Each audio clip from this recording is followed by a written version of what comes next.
So hi, this is just a quick video to explain the difference between increasing opportunity cost, constant opportunity cost, and decreasing opportunity cost. And everything is based on the shape of the PPF. So in this first one, we have a concave PPF. Concave meaning it curved this way, and if you are the origin, you're going inside of a curve, inside of a cave. All right. The two main points to show increase in opportunity cost is the shape of the PPF. So you need to state explicitly that the shape of the PPF is concave, so that you have a concave PPF. The second point that you're going to state is you give up more and more of good A to get good B. Depending on the number of marks, if it's just a 2 marks, that's all you need to write. However, if it's a 5 mark or a 4 mark question, what you now need to do is to plot points along and label them. So you give like say 10, 20 units on the x-axis and the y-axis. And you label your points and you say how you're moving from point 1 to point 2 to point 3, how you would be giving up more and more of good A to get good B. And that would be the additional information that you required to say if it's a 4 mark or 5 mark question. And you could go back to the video before that we did just now, where we had the example of increasing opportunity costs. The second type of PPF is a straight line PPF, and this is used to show constant opportunity cost. So if an exam question asks you to show constant opportunity cost on a production possibility frontier, the first thing you need to do is to draw this PPF with a straight line. And the written explanation you're going to write, first of all, constant opportunity cost is shown by a straight line of the PPF. And the second point you're going to write is, this means that you give up the same amount of good A to get good B as you move from point to point. And if that's what you would write if it's 2 marks. If it is a 4 mark or 5 mark question, you now plot your points along the straight line and you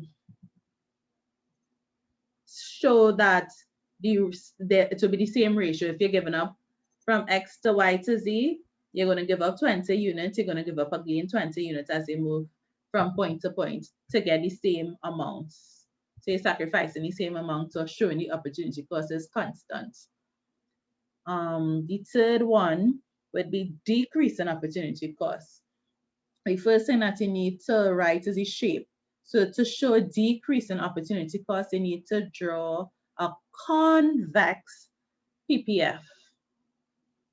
So the shape of the curve or the line would be looking like a little C here. So this is a convex PPF, and it shows decrease in opportunity cost. So that's the first point. The second point is that you give up less and less of good A to get good B.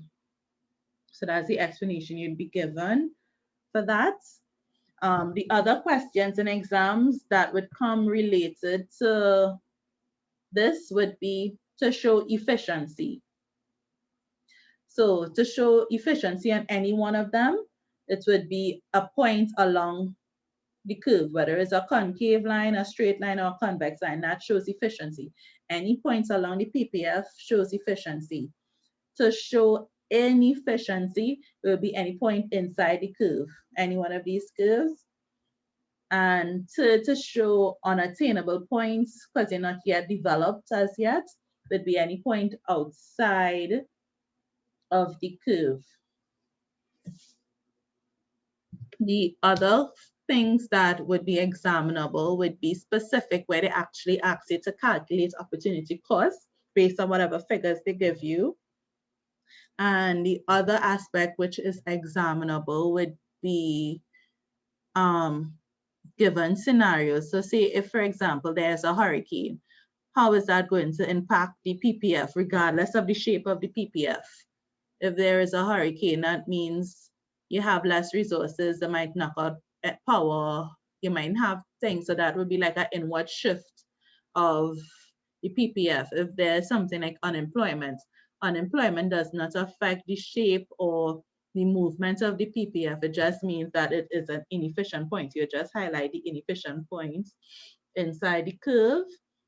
If, for example, there is growth in the economy, say, for example, they're experiencing a boom or there is migration into the country or something like that, where you know you're going to have more resources, more skills, or say, for example, technology has increased, which would make things more efficient.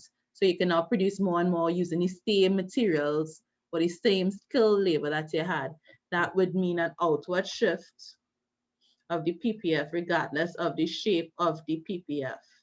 And it's only for natural disasters like hurricane, storm, thing that would knock out or destroy the economy, like how we know in some Caribbean islands when there was flooding or hurricanes and all those different things, how they lost crops, how infrastructure was going. That would mean a inward shift of the PPF regardless of the shape of the PPF. So I believe that that would be a quick summary of most of the stuff that is examinable in PPF, in addition to you knowing the definition of what a production possibility frontier is. And that would usually be a definition question for 2 marks. And that's about it. Any questions, concerns?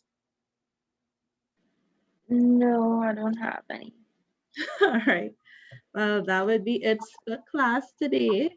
All the best and revise, and well, you could always review the videos as well for your test next week. Please, God. All right. Yeah.